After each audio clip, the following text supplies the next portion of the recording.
రామేశ్వర జ్యోతిర్లింగాన్ని శ్రీరామచంద్ర ప్రభువు ప్రతిష్ఠించలేదని అపోహ ఉంది.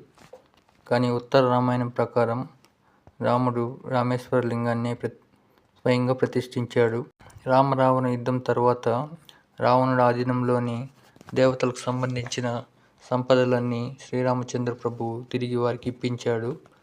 అందులోని కుబేరుడు పుష్పక విమానం కూడా ఉంది. అయినప్పటికీ కుబేరుడు ఆ పుష్పక విమానాన్ని శ్రీరామచంద్ర ప్రభుకి అప్పగించి ధర్మరక్షణార్థం ఉపయోగించమని కోరాడు. స్వామి ఆ పుష్పక విమానంలో పలు తీర్థయాత్రలు చేశాడు. అందులో భాగంగానే తిరిగి రామేశ్వరానికి వానర సమేతంగా వచ్చి రామేశ్వర జ్యోతిర్లింగాన్ని ప్రతిష్ఠించాడు. ఇక్కడ అమ్మవారు పర్వతవర్ధిని దేవి సహితంగా శ్రీరామేశ్వరుడు కొలువై ఉన్నాడు. ధర్మో రక్షితి రక్షితః. స్వస్తి.